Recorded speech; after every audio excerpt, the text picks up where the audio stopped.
So if we're going to talk about this next one, we have a color paint overlay. And I do this on a lot of my shots, even just to sometimes block out the lighting and figure out what I'm doing. But because this camera's not moving, I actually did this over the final shot. And I've done this on feature films as well, where I will use this PSD merge overlay, and I'll project different alphas to do different kind of color corrections over the final scene. So this is the effect. So we have before and we have after. So we can see there's kind of pools of light being painted, just kind of grades in different areas that I wanted to tweak the color and brightness. So if you want to get this node, you press, it's a hidden node, and it usually only appears when you import a Photoshop file.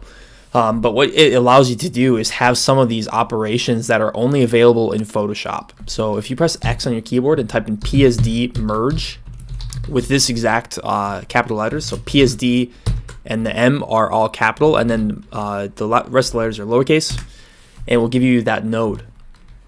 So this node has extra operations. So if you're familiar with Photoshop, you'll recognize some of these, like soft light, hard light, linear light, overlay. I like overlay, just the way it looks. So let's do this, and we'll overlay this onto this, so A over B. And if we just grab a color here, we can see what overlay looks like. It's sort of a mix between like a plus and a multiply. It's kind of this weird in between. So if we just paint some white, you'll see what this does. It kind of brightens some of the darker areas, but some of the really dark areas, not as much, I guess. So it's not a plus. It's more similar to a multiply, I guess.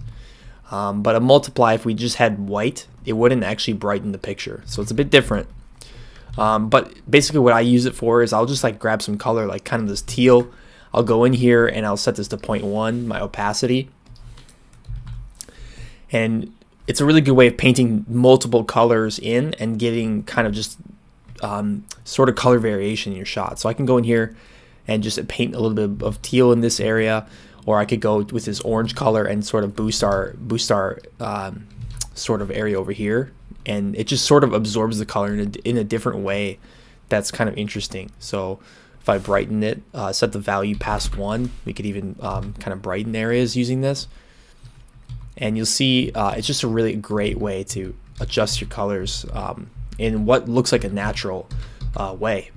So we can go up here, maybe I'll switch it a little bit over to blue again and just kind of boost the brightness of this blue kind of sheen on this area. And we can go here.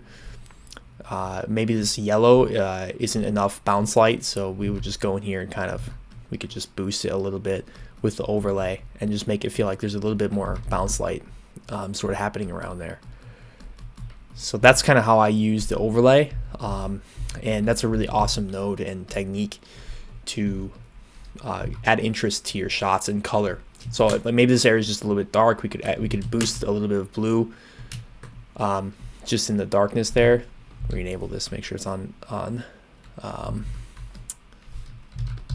Yeah, let me just erase that and go back, so I can kind of just paint it a little bit in there, and it just adds some very slight bounce light in there, which looks pretty awesome. Maybe we could add some on here as well. We could add a little blue on this curtain, and we could mix it with a little bit of orange coming from the light. So we could put more of a saturated orange. Maybe we decrease the super white back to 1, just to have it really a very strong orange. And let's just keep going through here.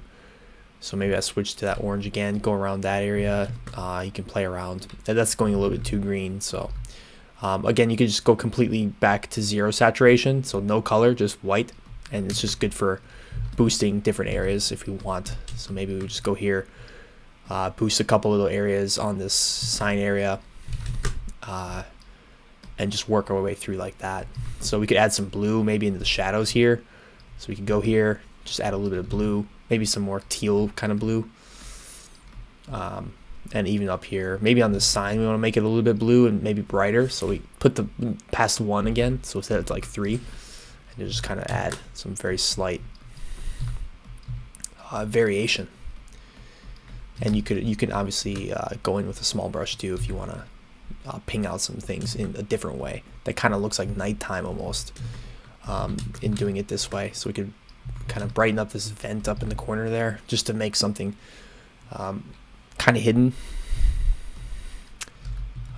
Same with down here. So again, that's just one technique that I like, and you can see the major difference that makes to the shot by just painting variation. I didn't do that extreme of a color correction. I just did something more like this, but you could definitely do, you can go any direction you want. So this is really the artistic part.